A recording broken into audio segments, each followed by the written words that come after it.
Did you know this guys? In 2024 सिर्फ India में 1 करोड़ से ऊपर शादियां हुई है. In 2025 this number is about to reach 1 crore 20 lakhs and you won't believe हमारी मिलाकर भी एक भी शादी नहीं हो रही है.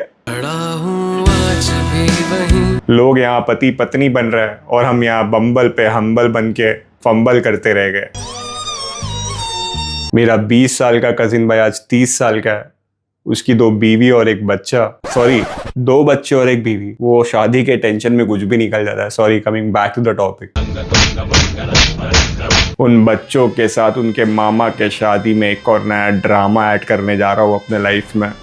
साला सब कपल शादी में चुप माँ ही चुप है रांझा पर चुप होकर आंखों में आंखें डालकर डांस कर रहे हैं और मैं यहाँ पर अंकलों के साथ हाथों में हाथ डालकर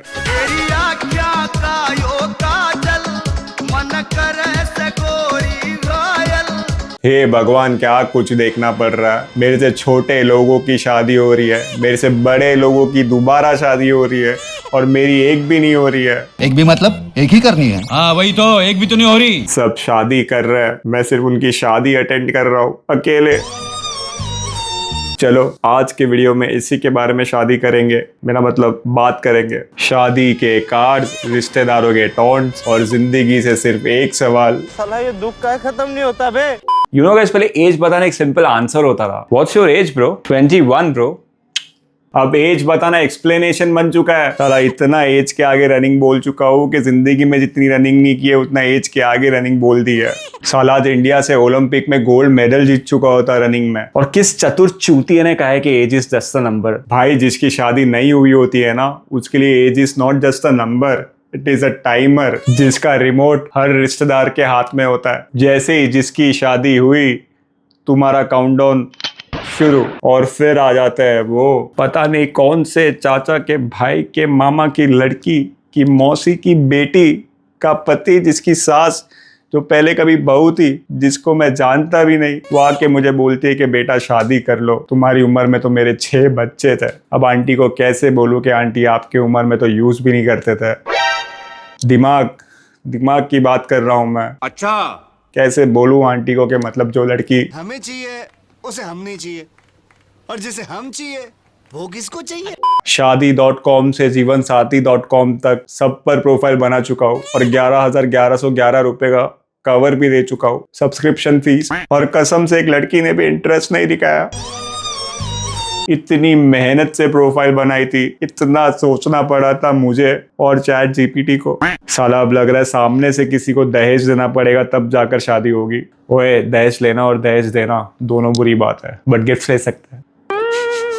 जस्ट किडिंग गाइस. साला घर पर इतना टेंशन हो गया है कि रिश्तेदारों ने पंडित जी को मेरा हाथ देखकर बताने बोला कि मेरी शादी कब होगी. पंडित जी ने शक्ल देखकर ही बोल दिया. कोई आपसे प्यार क्यों करेगा? ये साला लाइफ भी क्रिस्टोफर नोलन की मूवीज की तरह हो गई है. समझ ही नहीं आ रही है. मुझे क्यों तोड़ा? To be very honest, whenever we go to someone's wedding, we feel really bad. Not for them, for us. Because we also want someone in our life with whom we can live, love, laugh, travel the whole world, capture crazy moments, and have beautiful kids. जिसको चाहिए उसे. And deep down we know this feeling. Wanting that kind of companionship is the most beautiful feeling in the world. And here we are, alone. Still figuring things out. But here's the thing. There is always a reason why you are still single. I am still single. I have read this quote somewhere. To achieve greater things in life, you often have to walk on a path called pain and sacrifice. कुछ लोग जल्दी settle होता है और कुछ लोग सही settle होता है. So the universe is trying to tell us, अभी थोड़ा रुक जा बेटा, पिक्चर अभी बाकी है मेरे दोस्त. और वो कहते हैं ना, the best thing about time is it changes. So guys, get ready. 2026 is coming. Keep your heart open, keep working on yourself and keep believing. Because what you truly deserve may come late, but it will never come wrong. वाह, क्या लिखा है chat GPT ने. All right guys, happy new year in advance. मेरा तो new year पंडित जी के साथ है. हेलो पंडित जी, वो शादी की बात करनी थी. All right guys, see you next year. Stay real, stay sane and stay ready for love. And remember, अपना टाइम आएगा, लेट आएगा पर सॉलिड आएगा. Peace.